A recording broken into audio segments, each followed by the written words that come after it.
Hi brothers and sisters, we're back for part 3. We're just gonna keep rolling right along with the last thoughts off of our last 11-minute video, something like that. So we had went to Song of Songs, and the scepter that is in the Ark of the Covenant, which is the almond branch, and we actually read about that almond branch in, I can't remember what chapter it is, but it's in Ecclesiastes 10, maybe. And but in Song of Songs, you know, we were referencing, actually before that, we were referencing the chariots around the Lord that's in the midst of 10,000s of Manasseh and 10,000s of Ephraim and thousands of Manasseh. And then it took us from, you know, that verse in Deuteronomy, what was it? Deuteronomy 33, I think. I believe it was 33. If not, it's in the last video. Sorry about that. I can't remember. About the chariots of the Lord, and they're shooting out like lightning. And then we found the same chariots being referenced in Psalm 68 around that Lord. And then we found a chariot in Song of Songs, and this was where we were heading to next. And Song of Songs 6:11 says, I went down to the walnut grove to see the blossoms of the valley, to see if the vines were budding or the pomegranates were in bloom. Now, I'm just going to say something here about the pomegranate right quick, because it was probably last year sometime. It might even been longer than that. I did a video that brought into play a verse where it states, it kind of references the passage where it says he's looking at his beloved's temples as if there's, I think it says slices of pomegranate, and that's in the Song of Songs. And what we realized he was admiring was the new seeds of thought. It wasn't the law of Torah, okay?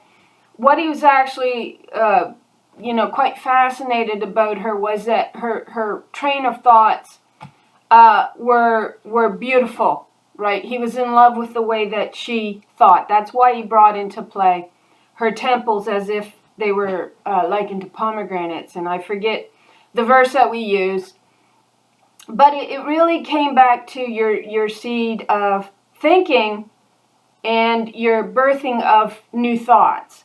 And so the pomegranate, of course, is allegorical to the seed. It's allegorical to the womb as well. And so in that particular verse, and I for the life of me cannot remember what verse it was. It's been so long since we did it.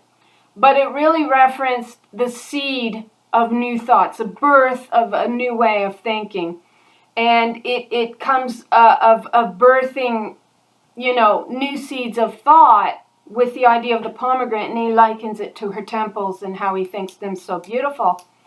And so actually it kind of leads you back to the transformation or the transforming or the renewing of your mind every day. The transforming of your thoughts is part of what thinking about Christ's sacrifice on the cross, what is to each one of us, and what that love does mean for each individual one of us, particularly the daughters, because the love between a man and a woman, we're told again in Song of Songs, there's no greater love than the love between a man and a woman. They try to make a man and a man, such as with David and Jonathan. No, it never was that. It's always been, there's no greater love than the love that you will have or find between one male and one female. And that's body and spirit is your idea there.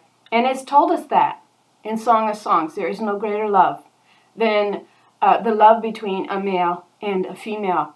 And so in that verse, he's admiring the birth of a new thought. She's being transformed in the way that she thinks about things.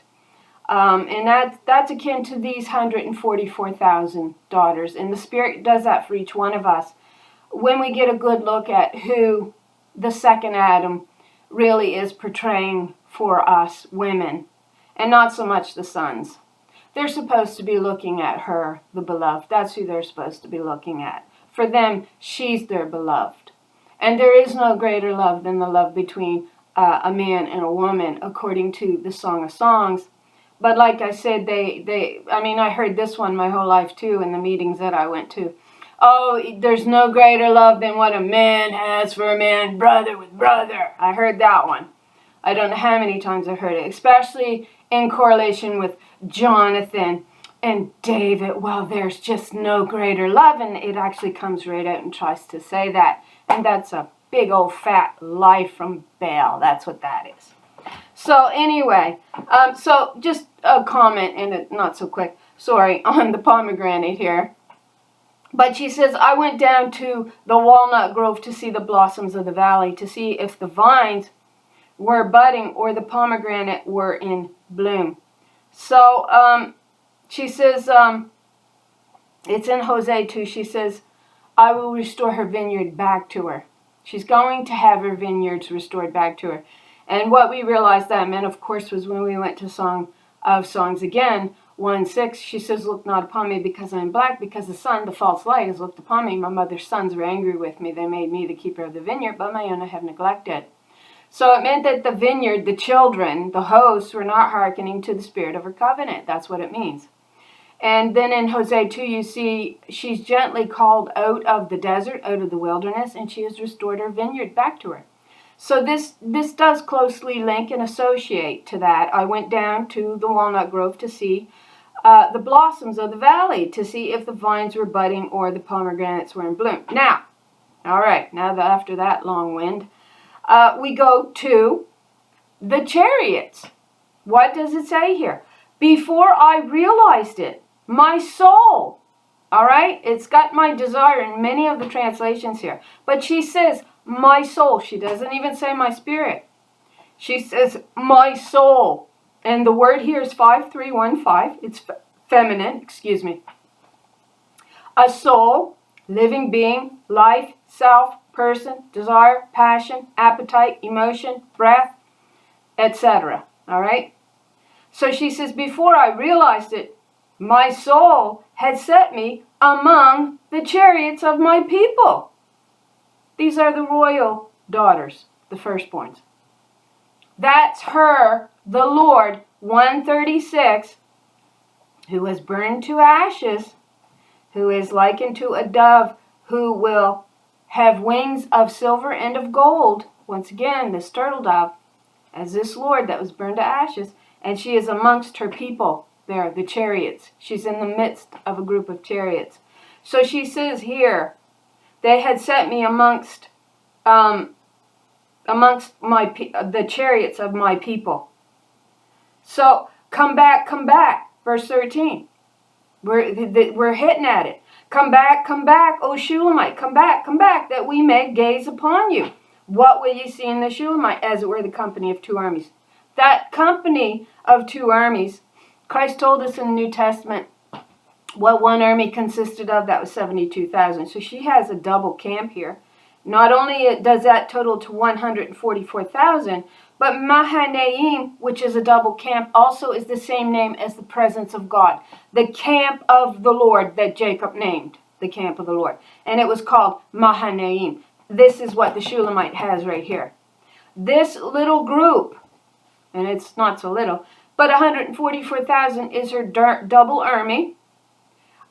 And they're identified as she-goats, a flock of she-goats. The she-goat becomes very pivotal to our understanding in the Genesis 15:9 covenant because the she-goat's there.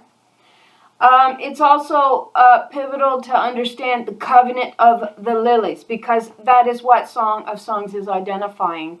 She says, I am the rose of Sharon. It's not a him doing it, she is. I mean, come on, you're liking a man to a rose, not a woman? Really? That's a bit strange. I'm not saying you would never do it, but I'm just saying that it just seems a bit odd. So she is the rose of Sharon, the lily of the valley. And then we find and we hit upon this covenant of the lilies. And when you go into the design of the temple that Solomon himself had made, he made sure that, I believe, the menorah itself was trimmed by the lilies. I believe the top of the pillars were trimmed in lilies. So it's pointing you to allegory once again.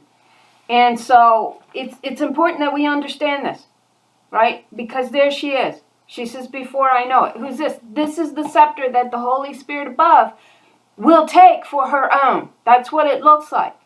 I'm just telling you. Okay? Now, I'm going to see.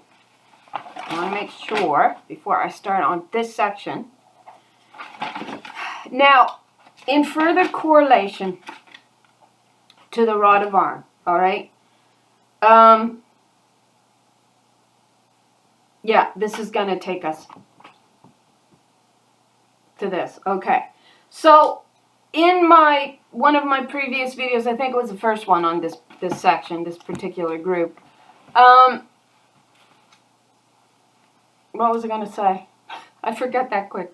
I pointed at the north. All right.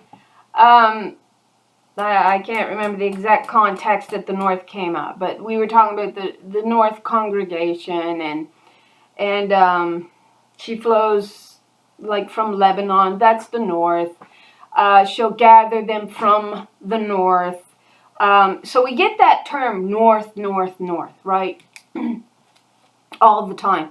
Especially when it comes to Israel herself, right? So she's identified as coming from the north.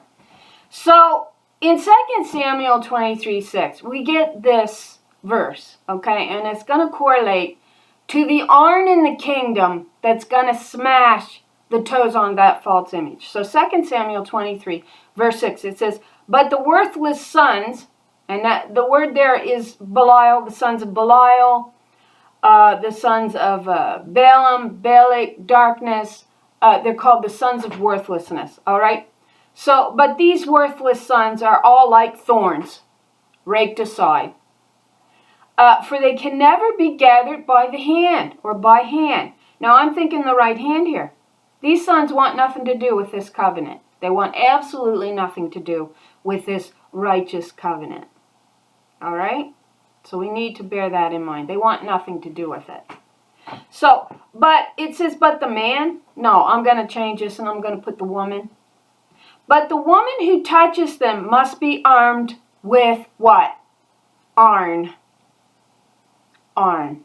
She must be armed with iron or with the shaft of a spear.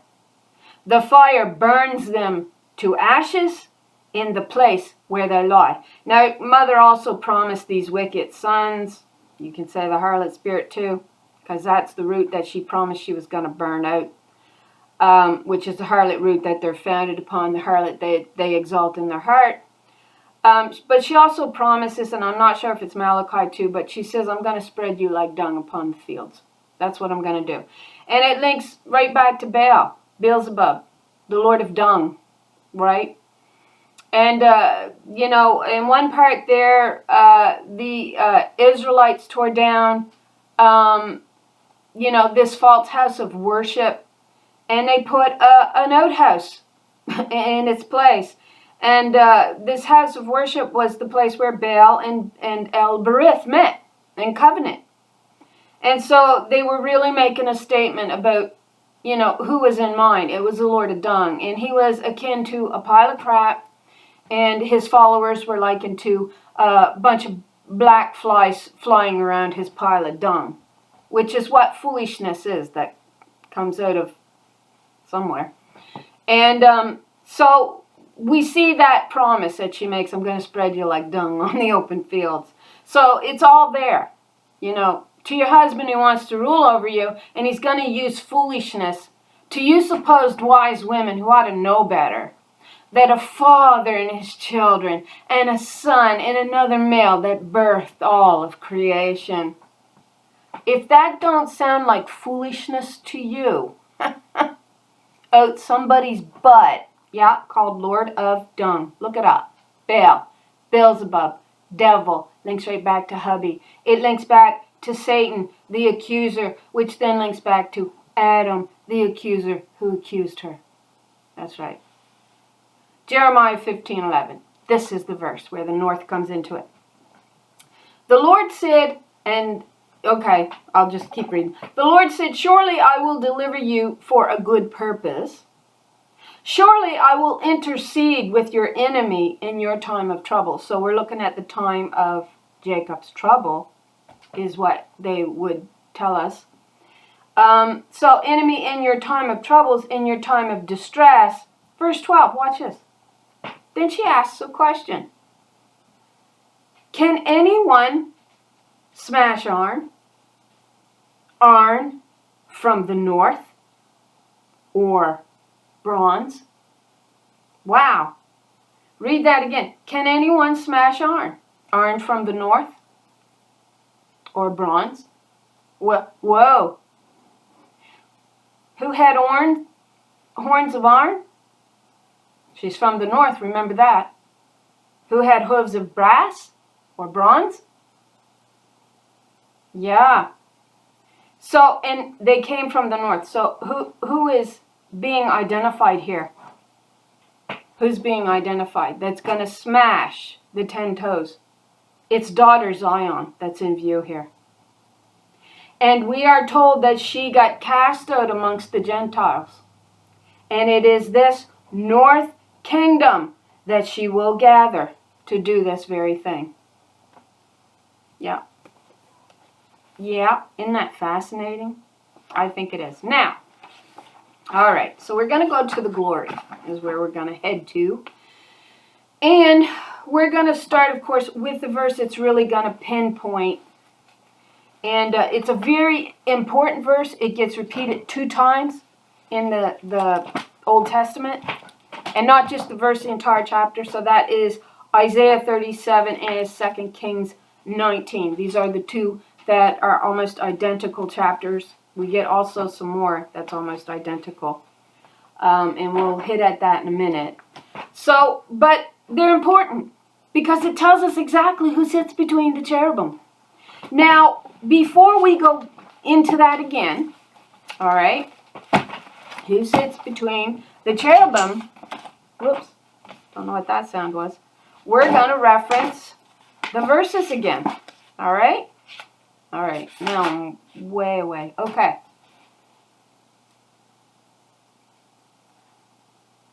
Right here. Psalm 68:32. Now understand, we've identified that this is daughter Zion in Psalm 68:32 as the Lord. And if you don't believe me, go back and watch a whole bunch of my videos and you might be able to pick up the train of thought. So Psalm 68:32. Sing unto God, ye kingdoms of the earth. Oh, sing praises unto the Lord. That's 136. Wait, I got that wrote down wrong. Selah. To that rideth upon the heavens. Yeah, I definitely got that one wrote down wrong. I mean, sorry. Sorry. It's just, I've got so much on the go here right now. Okay, so Psalm 68.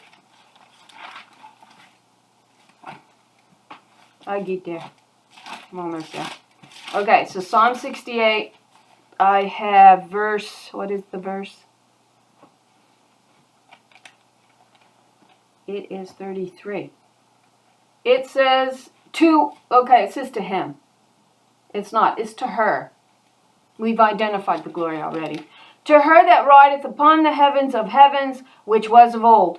She's the ancient descendant. She's the everlasting one. She's the female descendant identified in a word in Micah chapter 5. I believe it's verse 2.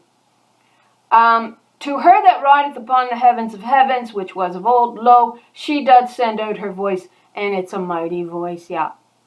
It sounds like water, many waters that's flowing from Lebanon, like a living water, just like a living God, wow. Ascribe ye strength unto God, her excellency is over Israel, that's her glory, and her strength is in the clouds.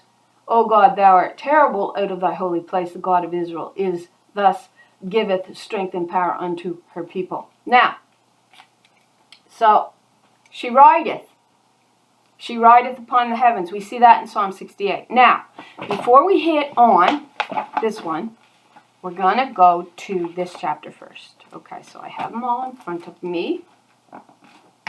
Okay, I have them in these little papers. Okay. And these are for my personal benefit to study. Okay. Now, Psalm 18 is going to tell us this. And I didn't mark the verse of it. We're going to find it. So, watch this. She bowed the heavens also and came down. Darkness was under her feet. It says his feet, but it's hers.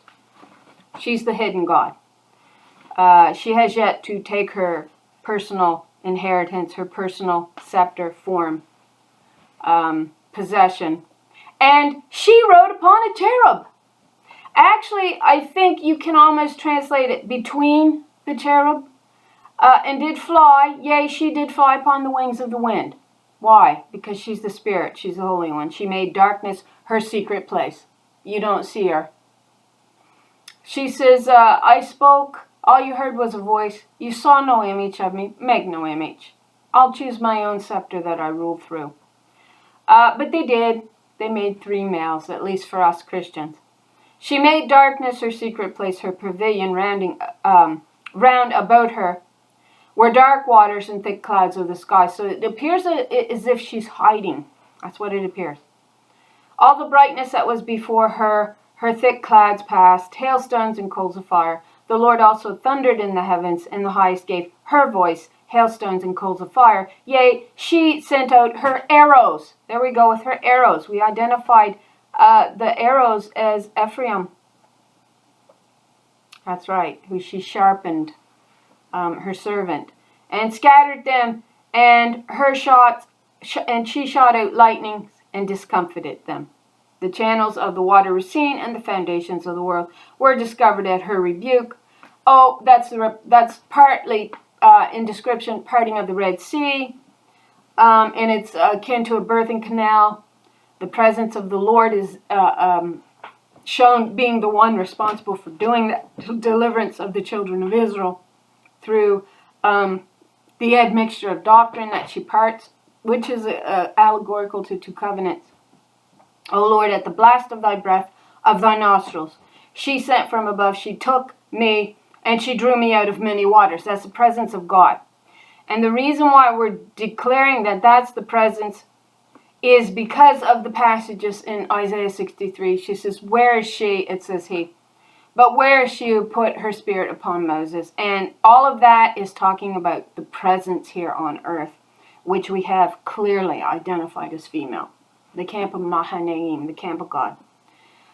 So she sent from above, she took me, she drew me out of many waters. She delivered me from my strong enemy and from them which hated me, for they were too strong for me.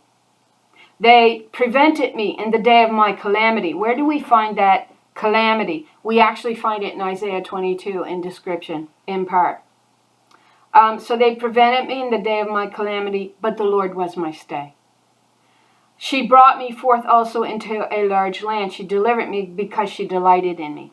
Now, I pinpoint this as being feminine because of the passage that we find in Isaiah 54. Watch out for my wrong references. I'll oftentimes say Isaiah for Psalm or Psalm for Isaiah. And the odd time I'll just say a totally different one.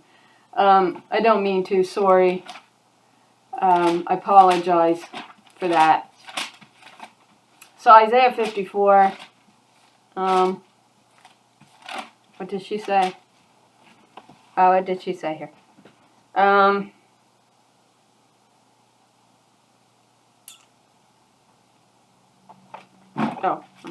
looking at the wrong chapter, sorry. Okay, she delivered me from my strong enemy and from them which hated me, for they were too strong for me. They prevented me in the day of my calamity. She brought me forth into a large place. She delivered me because she delighted in me. Now, that's akin to the Lord saying to her, I will spread your tent out just as the way I spread the heavens out for myself. You've got a double feminine in view. You do not have a man doing it for a woman. He can't spread the heavens out for her. Only she can do it. So it is her mother speaking to her daughter. Isaiah 54. Where is it?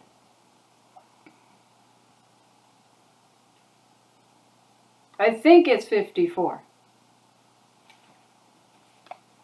Yeah, it's 54 verse 2. Enlarge the place of thy tent, and let them stretch forth the curtains of thine habitations. Spare not, lengthen thy cords, and strengthen thy stakes. For thou shalt break forth on thy right hand and on the left, and thy seed shall inherit the Gentiles. You see? And make the desolate cities to be inhabited. Fear not, for thou shalt not be ashamed. Right? So, in 54, the reason why she says, sing, O barren, thou that didst not bear. Break forth into singing and cry aloud, thou that didst not travail with child. Who didn't travail with children? The righteous spirit, the Holy One that was rejected as the foundation of the world. They did not want her in covenant, and they worked to gnash upon her and take the spirit of her covenant out of the land. And we see in 54 verse 1 of Isaiah that he married Baal himself that would teach his religious lies. You get that?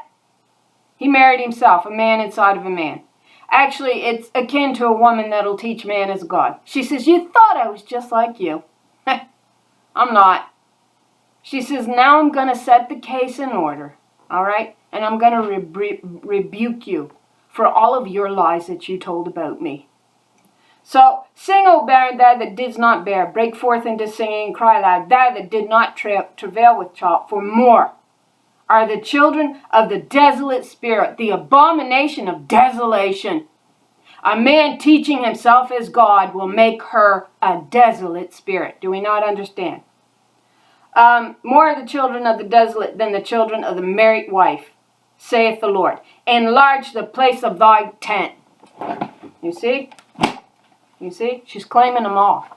They're all going to be under Israel's banner. That was a promise that she also further makes to her Isaiah 49, and then she makes it again in Psalm 2. She says, ask of me the heathen for thine inheritance. I'll give everything to you. And she does. She enlarges the place of her tent, just like she says, just like I spread the heavens out for myself, I'll do the same for my daughter. So she went out into warfare. That's right, for her daughter. And so we see her riding, all right? That was the point of this, wasn't it? Yes. Right? Upon the cherub, or between, right? In Psalm 18. Now, who's sitting there? All right? If you want to reject all of that information, who's actually identified as sitting there? Okay, so we go to Isaiah 37. Okay, I'm not going to read that. We're going to read Isaiah 37, verse 22. This is the word which the Lord has spoken concerning him. Now, she was talking about Sennacherib. That's who she's talking about. So she's giving information to Hezekiah concerning Sennacherib, who Hezekiah at this point is very afraid of. All right. Now, wait. I wanted to say one other thing here. In Isaiah 37, verse 3, it specifies this. And this becomes pivotal to your understanding of who must deliver the children, also helping you to further identify the presence that parted the Red Sea and delivered the children. But when they did that, they did it in great power. They did not do it in weakness. All right? Now, verse 3, and they said unto him, thus saith Hezekiah, this day is a day of trouble and of rebuke and of blasphemy. So what we see here is they were blaspheming the Holy One of Israel. That's right. They were blaspheming daughter Zion herself. That's what they were saying. They were saying she was no God. They were saying she did not have the power to deliver children because she simply was no God upon this earth. And eventually we see that roll over into your understanding Jeremiah 33 when the men begin to prophesy in their own name, in Baal's name. Father, Father, Father, male, son. You know, they started to prophesy. And she says, oh, oh, well, if that's how you want it, then you'll be no burden to me because I'm not going to deliver you. Your own word, your own sword will be your burden to carry. And I'll let it come on you. You want a king to deliver you? To birth you out? Fine, you'll be no burden to me, she says. So here we see Hezekiah in great fear against Sennacherib, who had threatened and said, well, I'm taking all these fake gods out of the land. Awe. And then he gets the rebuke of the true living God right here in this chapter, Isaiah 37, a repeat of 2 Kings 19. So it says, this day is a day of trouble and of rebuke and of blasphemy. So he's blaspheming the true living God. For the children are come to the birth, and there is not strength to bring forth. So the daughters at this point had been so depleted in strength and in power, meaning their understanding of what it was that literally delivered the children, all right, into safety, was the laws of their mother on their tongue that gave them the power to preserve the children. When they fell from mother's teachings and failed to call on her power, it got removed from them and they got greatly depleted in strength and in power, to the point where, for the children are come to the birth, and there is not strength to bring them forth. There was no longer the daughters teaching Mother God's laws upon this earth. Men had begun to take over the nations and had inserted their own man-made religious laws and laws. Now, we go to the cherub, all right, in the same chapter here in Isaiah 37. So she says, this is the word which the Lord hath spoken concerning him, Sennacherib, who's speaking against you, Hezekiah, and against me. They're blaspheming me, and they're rebuking my rulership, my laws. The virgin, the daughter of Zion, hath despised thee and laughed thee to scorn. Who was laughing in Psalm 2? It takes you right back to Proverbs 1, Mother Wisdom. And why was she laughing? Because they were casting off her laws. And she said, in your day of your calamity, I'm going to laugh, I'm going to mock him when you call on me. You're not going to hear from me. Good luck. You don't need me to deliver children. Call on that king over there. He'll deliver the children for you. Your own travail means so little to you girls. You're akin to an ostrich with your head stuck in the sand. That's what she says. That's what you're akin to. And when you study it, the ostrich has been known to even use its own wings to shelter the eggs of another and reject her own. Wow. She's protecting the viper's eggs, the harlots. His eggs, his seed.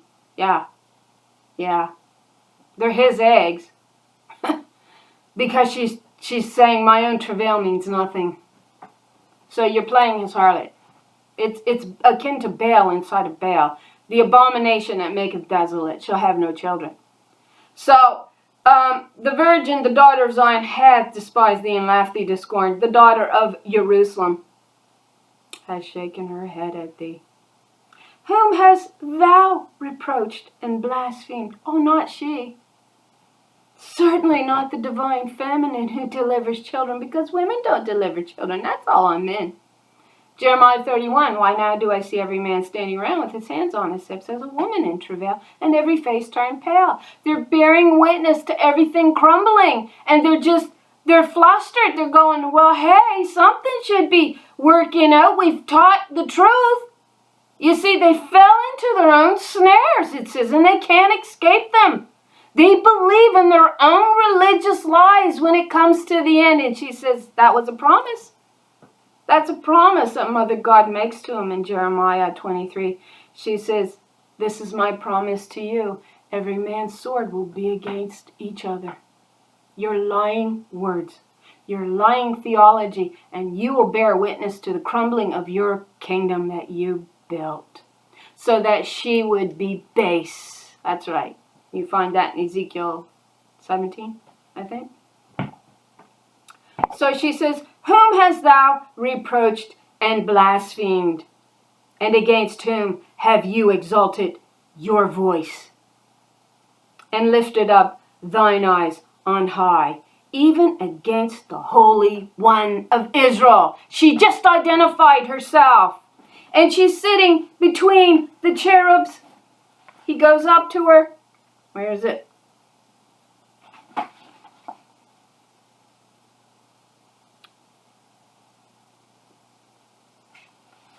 I'll get it. Okay, so Hezekiah goes up to her in Isaiah 37, it's verse 16.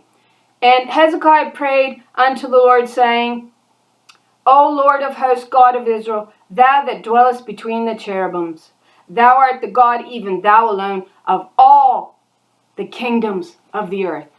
She. That's right, she. Don't want to hear it, but that's what it is.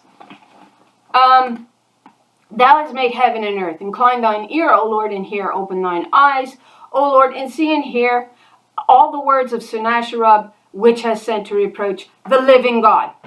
The living word flowed from the north kingdom. That's right. And we're told that that was her sanctuary in Bashan, in the north. She came from Sinai in Psalm 68. The Lord 136 is identified there. Yeah. So of a truth, Lord, the kings of Assyria have laid waste to all the nations in their countries, and have cast their gods into the fire, for they were no gods, but the work of men's hands, wood and stone. Therefore they have destroyed them. Now therefore, O Lord, our God, save us from his hand, that all the kingdoms of the earth may know that thou art the Lord, even thou only, or thou alone, the living God. And she says in Deuteronomy 32, you forgot the rock that writhed in pain to birth you, to bring you forth. And she lifts her hand and she says, I swear by myself that I live forever. She's telling you who she is. She's the Holy One that got rejected as the foundation stone from the world, from the beginning. They hated her. And so here we have, this is the word which the Lord had spoken concerning him. Sennacherib, the virgin, the daughter of Zion. He sits between the cherubim, have despised you and laughed you to scorn. Ooh, we find her doing it in Psalm 2, which then links you back to Proverbs 1 with the Lord that mocks. Whom have you reproached and blasphemed? You're not going to get away with it. But she's sitting between the cherubim. Now, all right, we identified the Lord that rides the heavens, Psalm 18. She's identified in Psalm 68. She's identified in, okay, now we'll find the chapters that we need here. I think, which one do I want first? There's another one that's a repeat.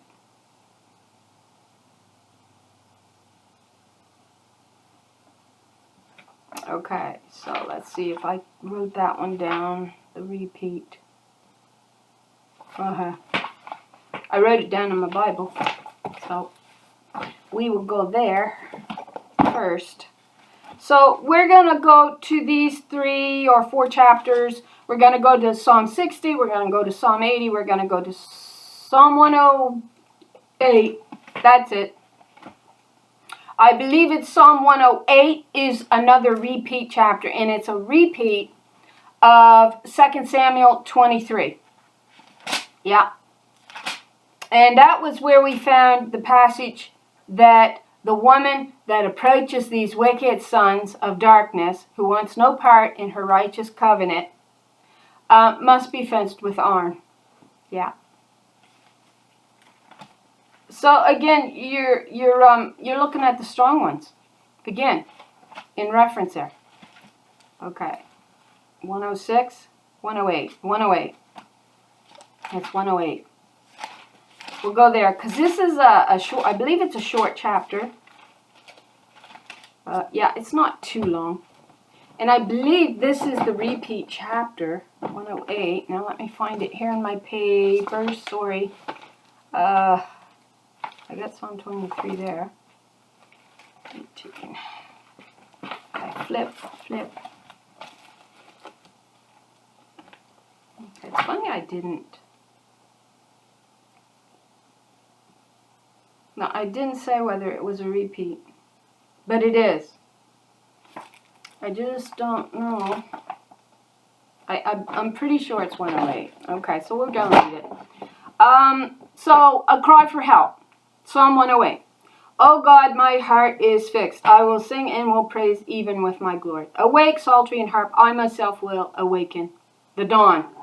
Now, that links us to Psalm 22, the doe of the morning, the doe of the dawn, right? Who, in that whole chapter, we're shown what happened to her. She's pierced. They gnash upon her to take the spirit of her covenant out of the land. But it's also the Lord that awakens and is angered by the image that she sees standing, which is 136. So she says, awake, psaltery and harp, I myself will awaken early. I'm going to awaken the dawn. I will praise thee, O Lord, among the people, and I will sing praises unto thee among the nations. Who's she singing praises to? The Almighty God. That's who. The true ruler of the kingdom, the true life giver. For thy mercy is great above the heavens, and thy truth reaches unto the clouds. So there we see the banner on earth starts to wave and is seen in the heavens when we are waving and speaking the truth. You see what it says there? The truth. It's heard straight up to the heavens. And when when she begins to speak this truth, it's like a big rebuke, and it begins to shake everything. This truth does. So, for thy mercy is great above the heavens, and thy truth reaches unto the clouds. Be thou exalted, O God, above the heavens, and thy glory above all the earth, that thy beloved may be delivered. Save with thy right hand and answer me. God has spoken in her holiness. I will rejoice. I will divide Shechem and mete out the valley of Succoth. Gilead is mine. Manasseh is mine. Ephraim also is the strength of mine head. Judah is my lawgiver. Moab is my wash pot over Edom. That's interesting, but we're not going to look at it. I will cast out my shoe over Philistia. Will I triumph? Who will bring me into the strong city? Who will lead me into Edom? So we're talking about the spirit being placed upon the soul of her scepter. That's what it looks like. And she gets brought in only based upon the truth. She says, that scepter that you think I'm going to rule through, you think again. Right? Ezekiel 21. Will not thou, O God, who hast cast us off, and will not thou, O God, go forth with our hosts? This was interesting. Yeah, this was what I noticed. Okay, I'll have to go back in after. Give us help from trouble, for vain is the help of a man. Yeah, and I think it's intentionally stated that way on purpose, girls. Women. Through God we shall do valiantly, for she it is that shall tread down our enemies. And she does, and she has. Was it this one? Okay, so it was not this one that's the repeat. Now, I really thought it was 108. Okay, it is not 108. So it is one of these. Okay, I don't need that one. We'll get rid of that one. And this is the Psalm 18. We identified in Isaiah 37 that it was the daughter of Zion between the cherubims, and she's laughing. She's shaking her head. She says, who have you dared to blaspheme and reproach? She says to Sennacherib. So we're looking at governments of the world starting to form around her to take out her comrades. They were slowly bringing her system down out of the land. It was very early in the beginning of her existence, though. But they were slowly taking her covenant out of the land. And we see the women becoming so weakened that they can no longer birth the children. And it falls on to a man to do it, according to themselves. But the interesting thing in Isaiah 37 is, if we keep reading, and I should have done this, but she says, whom hast thou reproached and blasphemed? Against whom hast thou exalted thy voice and lifted up thine eyes on high, even against the Holy One of Israel. Verse 24 is very telling. By thy servants hast thou reproached the Lord. The Lord here's 136, okay? Daughter Zion's number. And by his wicked servants you have reproached the true living God. We're told she's the living God up here in verse 17 of Isaiah 37. And has said, by the multitude of my chariots am I come up to the height of the mountains, to the sides of where? Lebanon. That was where the government of God met. The house and the forest of Lebanon, and it's identified as a congregation of women. Her scepter. The government of God upon this earth. And I will cut down the tall cedars thereof and the choice fir trees thereof, and I will enter into the heights of her border and the forest of her Carmel. And they did. They absolutely did. We see that. Okay. So we see who's sitting. We see it's clearly identified. There's no way around it. But yeah, there it is, because we're in total denial. Okay, so where is it? Where's my other chapters? Okay. So did I flip this one over? Okay. So we'll read Psalm 60. All right. Okay. This is where the Lord who sits between the cherubims refused to stand with Ephraim. And 12,000, is it 12,000 gets struck down here? So it says, for the director of music to the tune of the lily of the covenant. Who's the lily of the covenant? We identified her. We have identified her over and over again. Daughter Zion. She is the covenant of the lily, or the lily of the covenant. I am the rose of Sharon, she says. The Shulamite with her flock of she-goats, the double army, Mahanaim, the presence of God, the camp of God. Over and over, we've kept hitting at these details. The lily of the covenant, a miktam of David for teaching. When he fought Aram Naharaim and Aram Zobah, and when Joab returned and struck down 12,000 Edomites in the valley of Salt. You have rejected us, God, and burst upon us. You have been angry. Now restore us. You have shaken the land and torn it open. Mend its fractures, for it is quaking. So she was very angry.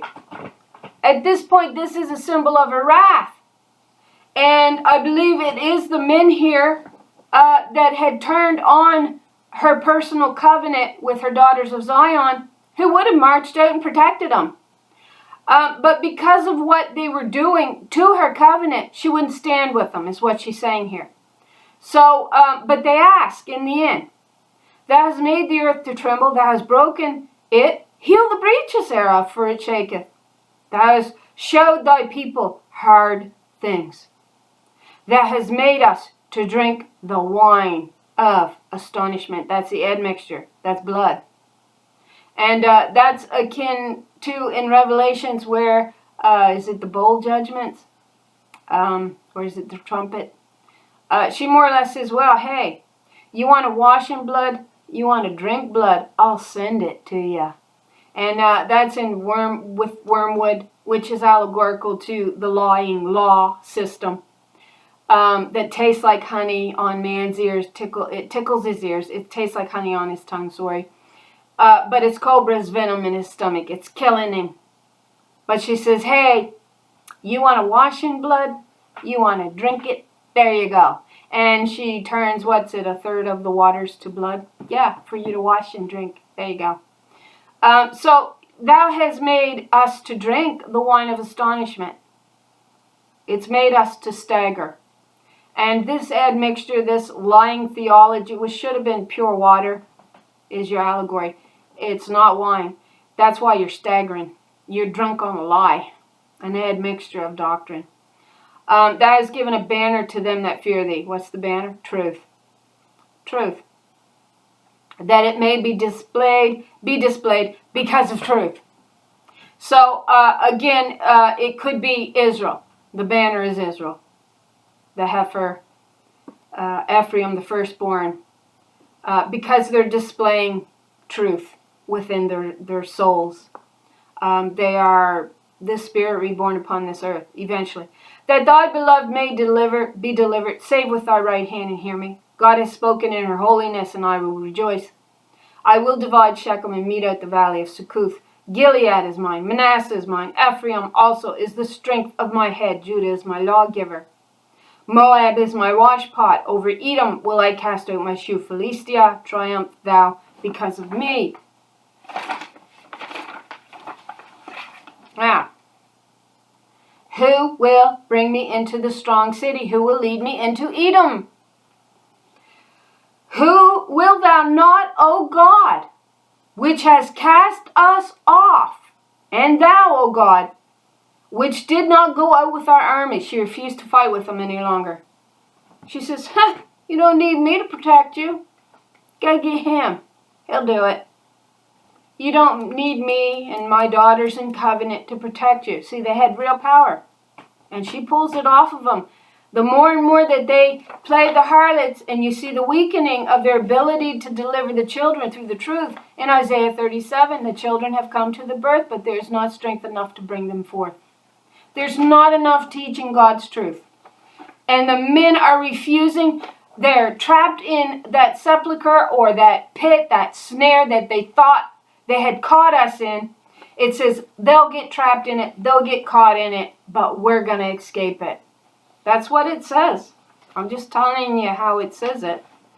Will not thou, O God, which hast cast us off, and thou, O God, which didst not go out with our armies, give us help from trouble, for vain is the help of the man. So now it shifts focus. It's the daughters crying out for the help.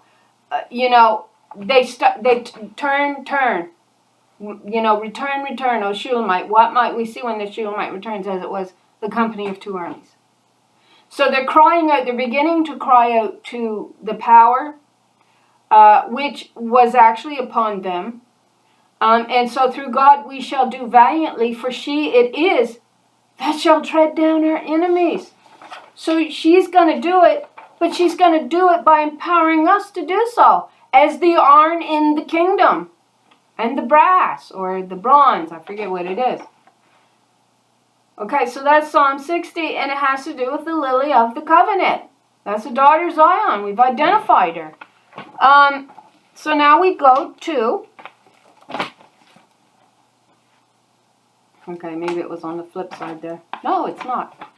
Okay, so we'll find it. I got it here somewhere. Okay, so it's not that one, not that one. Well, it should be here. There it is. Psalm 80. So now we're going to go to Psalm 80. So this obviously is the repeat chapter. This is the repeat of Psalm 22, because I ain't hit the terms I'm looking for it to hit. So where is Psalm 22? Sorry, I don't mean to be so disorganized. It's just, it's so hard to put it together, and you have, people in mind that may be watching it for the first time. So Psalm 80, I don't think I need to take that out because I've got it so I can flip it. So again, for the director of music, to the tune of the lilies of the covenant of Asaph. I believe it's Hebrews 6:22. Asaph. And it means your gatherer. Where do we see that happening? Ephraim, and Ephraim's blessings in Deuteronomy 33. Gathering, pushing, goring the people of the earth. Ephraim is the firstborn of her womb. It links us back to Micah 4:13. Ephraim, daughter Zion, shall, her horns will be made of iron, her hooves of brass or bronze. I forget the exact word there. And she will thresh the nations. That's what all this is telling you. But this says of Asaph, the lilies of the covenant of Asaph, a psalm. Hear us, shepherd of Israel, you who lead Joseph like a flock, you who is enthroned between the cherubim, shine forth before Ephraim, Benjamin, and Manasseh. Awaken your might. Come and save us. Awaken your might? Okay, well that takes us back to the Lord, who awakens and sees that idol standing and is angered by what she sees. To which then we see the iron in the kingdom itself coming actually out of that fourth kingdom that smashes the toes all to pieces. And then that mountain itself, that stone cut out without hands itself, grows into a mountain. That's Mount Zion, Mount Zion. And so here we get her between the cherubim. That's who rides. She sits between them in Isaiah 37. She rides the heavens. She's the Ancient of Days. She's wisdom, rejected. And she says, I'll mock you when your day of calamity comes. And when you call on me, I'm not going to answer you. Go to him. Get him to deliver you out. You're so sure I don't exist and you don't need me for anything. Call on one of those three males up there. Go for it. Call on the whole three of them if you want. Maybe the whole three of them all together might be able to... I don't know. I know they can't birth children, but hey. So, to the chief musician upon Shushanim Eduth. So that means to the tune of the lilies of the covenant. So this is pluralized. A psalm Asaph. Give ear, O shepherdess. So we know she comes from Joseph. The shepherdess, which is your rock, comes from Joseph. That's what it says. Genesis 49, go read it. Give ear, O shepherdess of Israel, thou that leadest Joseph like a flock, thou that dwellest between the cherubim, shine forth. That's Israel. She's the light of the world. That's right. Before Ephraim and Benjamin and Manasseh, stir up thy strength, and come and save us. For vain is the help of a man. Turn us again, O God, and cause thy face to shine, and we shall be saved. Come on. And then we get the Shulamite. Return. What might we see when the Shulamite returns? As it were, the company of two armies. So that's your first fruits. All right? And it's the first fruits that are going to cleanse the body, according to what is stated. So, O Lord God of hosts, how long wilt thou be angry against the prayer of thy people? So they're praying not to the true living God. They're praying to this made-up image, this foolishness. He. No female required. He gave life to everything out there. Okay, where are the wise ones? Where are the strong ones in the kingdom that's actually going to deliver the children? Where are the women? Thou feedest them with the bread of tears and givest them tears to drink in great measure. Trying to teach a lesson here. What happens, all right, when you play man's harlot? And it'll happen every time, I guarantee it. Thou makest us a strife unto our neighbors, and our enemies laugh amongst themselves. Now, I wonder here if we aren't looking at those that actually surrounds us in the heavens. If they aren't laughing at us. They see it. It says the angels like to look into these things. They're learning, right? Turn us again, O God of hosts, and cause thy face to shine, and we shall be saved. So turn us again. Return, O Shulamite. What might we see when the Shulamite returns, as it were, the company of two armies? And we link the word black with the Shulamite. She says, look not upon me because I am black. My mother's sons were angry with me. They made me the keeper of the vineyard, but my own I have neglected. And so when you understand the word to become black, that false light is shining upon her, number one. Number two, black means to be defiled. So it says, let our eyes look upon Zion, let her be defiled. Then when we go to Revelation 14:4, it says these are men not defiled by women. No, these are women not defiled. And when you run down the meaning of the word defiled, it means made black. And it's telling you by the harlot Babylon's teaching. And then it's told her in Zechariah 2, come away, daughter Zion, come away from daughter Babylon, the harlot that teaches a man-made religious lie. If somebody's going to deliver the children, it'll be these women standing for the truth of mother upon the earth. Turn us again, O God of hosts, and cause thy face to shine, and we shall be saved. So she is the light of the world. Israel is our mother from above. She's also cut from her, we're told. Thou hast brought a vine out of Egypt. Thou hast cast out the heathen and planted it. Thou preparest room before it, and didst cause it to take deep root. And it filled the land. The hills were covered with the shadow of it, and the boughs thereof were like the goodly cedars. She sent out her boughs unto the sea, and her branches unto the rivers. Why hast thou then broken down her hedges, so that all they which pass by the way do pluck at her? The boar out of the wood doth waste it, and the wild beasts of the field doth devour it.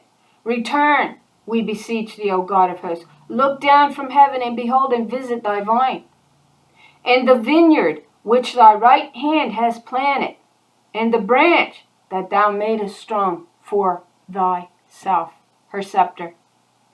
And Judah is protecting it until Shiloh comes. It's for her. And it is burned with fire, it is cut down. They perish at the rebuke of thy countenance.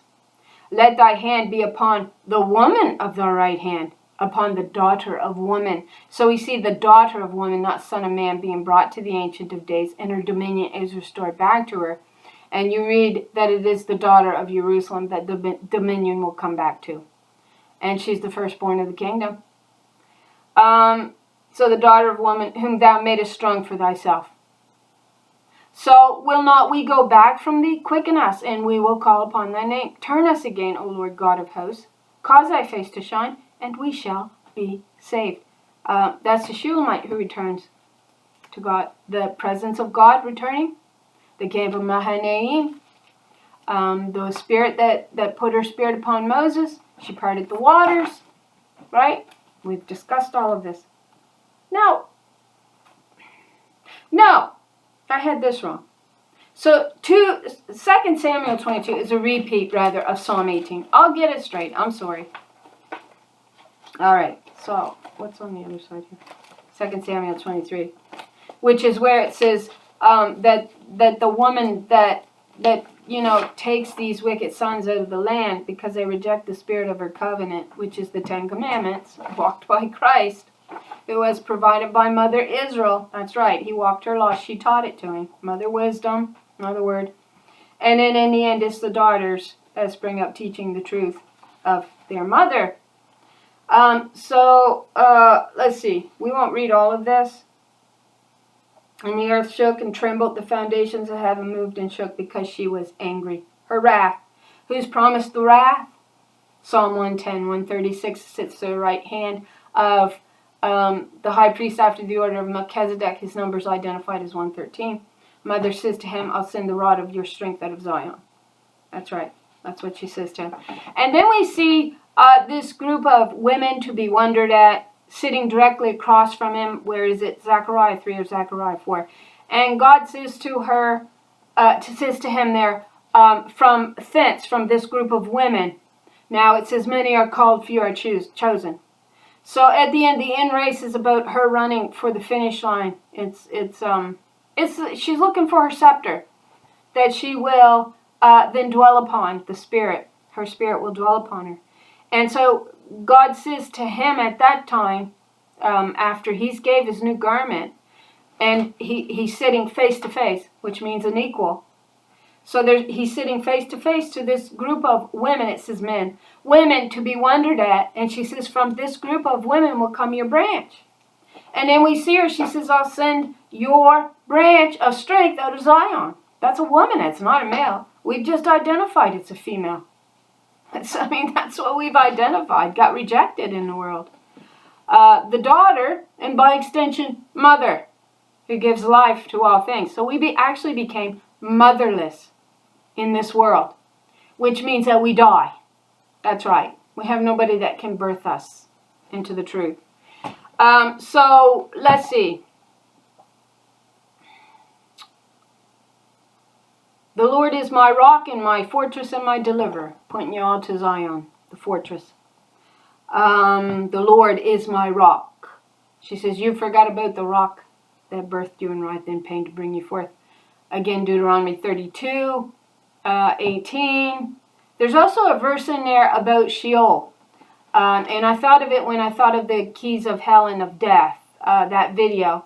And so I'm just pointing you that there is a verse in there in Deuteronomy 32 concerning Sheol. And I think you should really look at that. Maybe I'll post a short little video on 8th Day Dawning in the near future, perhaps, if I get a chance, regarding the topic. I don't know. The God of my rock, in her will I trust. She is my shield, the horn of my salvation, my high tower.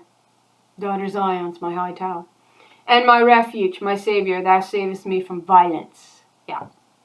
Remember, when they began to reject her covenant and the daughters began to play into this trap, this snare, because they laid traps for her to fall into, it says. And they began to fall into it.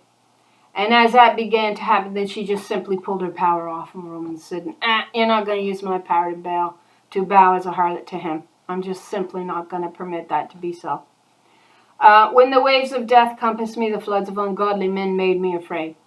So this is the daughter, I believe, in Zechariah 11, that her spirit was actually upon. She says, take those 2 staves and break the covenants, because I'm going to have to come off of you. I'm going to remove my power off of you. I'm going to remove the power off of the inheritance as well. And so they become very frightened in the land, these daughters did, when they lost their real power. So when the waves of death compassed me, the floods of ungodly men made me afraid. The sorrows of hell compassed me about. The snares of death prevented me. In my distress, I called upon the Lord and cried to my God, and she did hear my voice out of her temple. That's right. And my cry did enter into her ears. Then the earth shook and trembled. The foundations of heaven moved and shook because she was wroth. Remember, we're reading 2 Samuel 22. It's a repeat of Psalm 18. There went up a smoke out of her nostrils, and fire out of her mouth. Devout coals were kindled by it. She bowed the heavens also and came down. Darkness was under her feet. She rode upon the cherub and did fly. She was seen upon the wings of the wind. She made darkness pavilions round about her, dark waters and thick clouds of the sky. Through the brightness before her were coals of fire kindled. The Lord thundered from heaven, and the Most High uttered her voice, and she sent out arrows and scattered them lightnings and discomforted them. And the channels of the sea appeared. Look at that. The channels of the sea appeared. The foundations of the world were discovered. That's where she discovers the keys, right, of hell and of death. They were always known. But here we see her discovering them, and then you see her saying, but I have the keys of hell and of death, in Revelation chapter 1. So, and the channels of the sea appeared, the foundations of the world were discovered, and at the rebuking of the Lord, at the blast of the breath of her nostrils. She sent from above, she took me, she drew me out of many waters. So there you see her choosing her scepter. She's teaching her the truth. Wisdom says, if you hearken to me, I'll show you all things. She delivered me from the strong enemy and from them that hated me, for they were too strong for me. They prevented me in the day of my calamity, but the Lord was my stay. She brought me forth also into a large place. There we go. She delivered me because she delighted in me. The Lord rewarded me according to my righteousness, according to the cleanness of my hands had she recompensed me. So it says, who shall ascend into my holy hill? Right? In, is it Psalm 9, Psalm 24? She says, who shall ascend into my holy hill? And it says, he with clean hands and a pure heart. No, it's she with clean hands and a pure heart. And she gets rewarded by her throne back.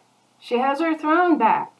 And we see her taking her throne, shaking herself out of the dust of the earth, which she is told to do, and come away from the harlot Babylon and that lie on the tongue. And she says, take your throne. She says that in Isaiah 52. And she's talking to her daughter. And so the only one I could find with clean hands and a pure heart, she says, only she with clean hands and a pure heart can ascend to my holy hill. And the only one you're going to find is Shulamite. Her fingers dripped with myrrh, and she says, And the Holy One, mother from above, she says, this is the pure one. That's right, this is the pure one. And she is the only pure one of her mother. It says in Song of Songs 6:9. So the Lord rewarded me according to my righteousness. Know ye not the rock from whence you are cut from? Ye that seeketh after righteousness, after the truth. You with the clean hands and the pure heart. Hath she recompensed me, for I have kept the ways of the Lord, and have not wickedly departed from my God. For all her judgments were before me, and as for her statutes, I did not depart from them. They were the 10 commandments. I'm not violating anybody. I'm not usurping authority over anybody, because I'm going by God's commandment, the 10 commandments from the very beginning. Yeah. I was also upright before her, and have kept myself from mine iniquities. So I hope in the next video, if I get the chance, like I said, I don't know, but if I continue, I probably am. I think we might look at that wonderful chapter that David speaks of the Lord's statutes and the keeping of them, and see what we can discover in there. In Psalm 119, I believe it's called the middle chapter of the Bible. And so we'll look at perhaps the law next. We're going to take a deep look at the law of God, what God says of the law. And we already know, we just heard what they were. The covenant, the original covenant, Malachi 2, God says, you dealt treacherously with the wife of your youth, the spirit of your youth, yet is she the spirit of your covenant, the wife of your covenant. Yeah. So she's promised, she says, I'm not ruling through your harlot scepter, that you exalt in your heart and think that she's got to bow to that. She never had to bow to it. Nope, she's not violating any law. Just the man-made religious law and law. That's the only one she's violating, and in God's eyes, that's not truth. That's just a lie. Therefore, the Lord hath recompensed me according to the righteousness, my righteousness, according to my cleanness in her eyesight. So we're told that she becomes the apple. She's the apple of her eye in Song of Songs. I mean, she's the student. She's teaching her. Her eyes are opened. She can only teach you if your eyes are opened and your ears are listening. With the merciful, thou wilt show thyself merciful. So if you understand these truths, then this Lord is going to be merciful to you. She will show herself merciful. And with the upright man, she will show herself upright. She's not going to be harming you in any way. With the pure, you will show yourself pure. And with the froward, you will show yourself unsavory. So with the perverted, you're going to show yourself astute. So be thou therefore wise as serpents and harmless as doves. And you save an afflicted people, but your eyes are on the haughty whom you abase. So those who think they're exalted and so great in the kingdom, she brings them down and debases them. She says, it's not you. I rule through the low places of the earth. That's how I rule. For thou art my lamp, O Lord, and the Lord will lighten my darkness. All right. For by thee I have run through a troop. By my God have I leaped over a wall. Who was that? That was the daughters, the scions in Joseph's blessings in Genesis 49, 23, 24. And watch what she continues to say here. This is how we know what's going on here. For by thee I have run through a troop. By my God have I leapt over a wall. As for God, her ways is perfect. The word of the Lord is tried. She is a buckler to all them that trust in her. For who is God, save the Lord? And who is a rock, save our God? You forgot the rock that birthed you and writhed in pain to bring you forth. There's no way you're getting daddy out of that. God is my strength and power, and she maketh my ways perfect. I will lead them in paths that they have not known. Long time have I holden my peace. I have restrained myself, but now I see my scepters coming back into existence. They're starting to bloom. Yeah, she can't wait. I don't think she can hardly wait.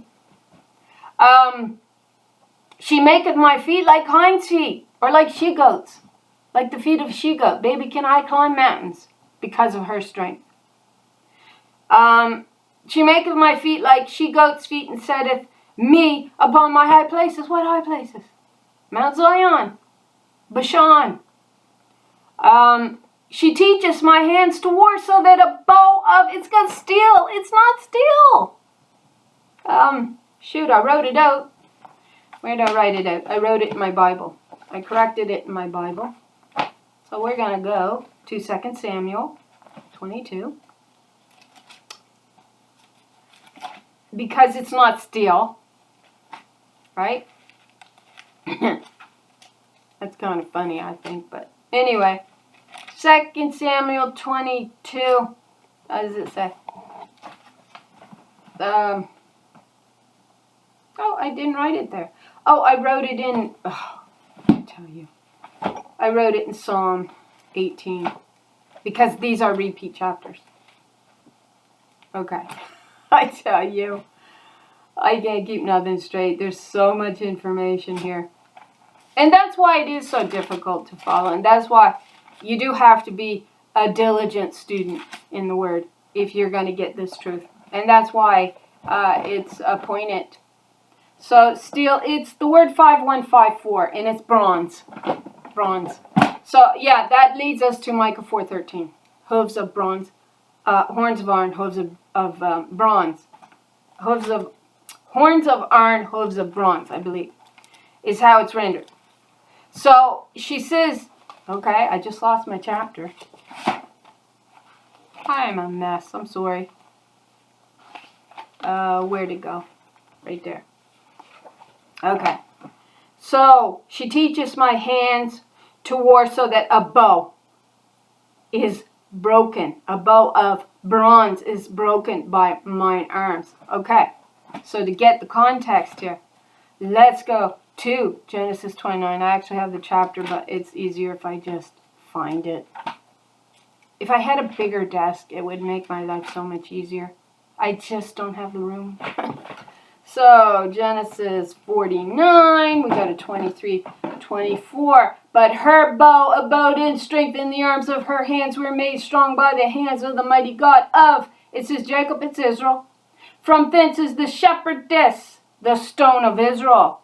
Yeah. But we see the archers who are Baal. Genesis 49, 23. The archers have, no, let's backtrack to 22. Joseph is a fruitful bough, even a fruitful bough by a well, whose branches, that word is daughters, scions, female, run over the wall. Yeah. For by thee I have run through a troop, by my God I have leapt over a wall. Woohoo! There we go. These are female. Getting it? Her scepter, who she rules through. She says, I'm not ruling through no harlot. The archers have sorely grieved. They got him? It's the daughters running over the wall. It's her. Sorry. Got the wrong translation there. And who's shooting at her? 1167. Baal. Archers. Hubby. Yeah, he just loves to rule. Yeah. The archers have sorely grieved her and shot at her and hated her, but her bow abode in strength, and the arms of her hand were made strong by the hands of the mighty God of Jacob. So her covenant. Yet is she the wife of your covenant, the spirit of your covenant. That's right. Malachi 2. Even by the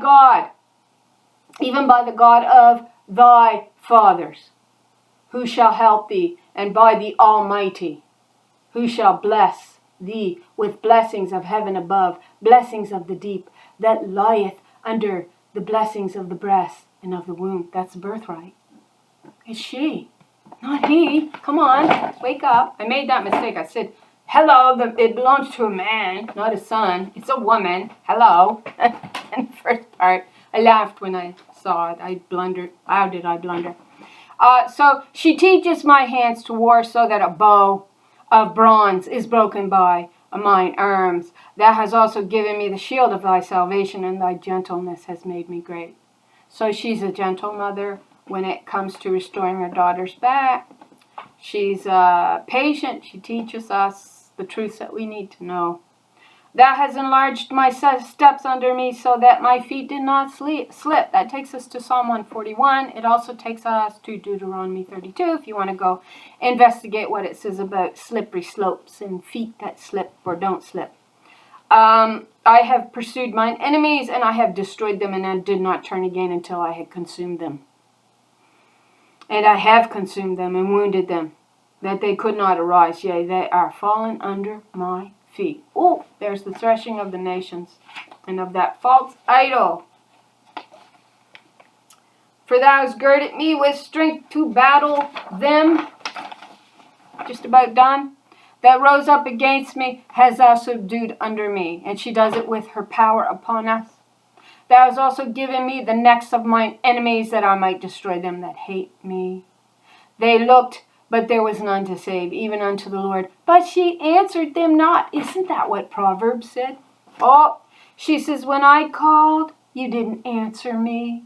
You didn't respond by changing your law system to me. Proverbs 1. So she says, guess what? In the days of your calamity, I'm going to mock you. Yeah. Which then takes you to Psalm 2, and the rod of iron that comes out of the kingdom that smashes the toes. She says, I got to test you now. The day of the Lord is about the controversy of Zion. Who will receive my law and who will not? And I'm going to have a variety of ways to decide who is of me and my kingdom and who I'm going to cut away. And we're told of the variety of ways. Then did I beat them as small as the dust of the earth. I did stamp them as the mire of the street, and I did spread them abroad. That's almost akin to the dung. Thou also hast delivered me from the strivings of my people. Thou hast kept me to be head of the heathen. A people which I knew not shall serve me. So that's the Gentiles. And we see in Isaiah 27, Israel will fill the world with her seed. So they're all under her banner. The ones that are left in the land. Strangers shall submit themselves unto me. As soon as they hear, they shall be obedient unto me. So she says, I will give them praise and honor and glory in all the lands where they have been put to shame. And we read that in part 1 of this 3-part segment. Strangers shall fade away, and they shall be afraid out of their close places. That almost sounds like Ecclesiastics, when the branch, the almond branch, has come into existence and is flourishing. The Lord liveth, and blessed be my rock, and exalted be the God of the rock of my salvation.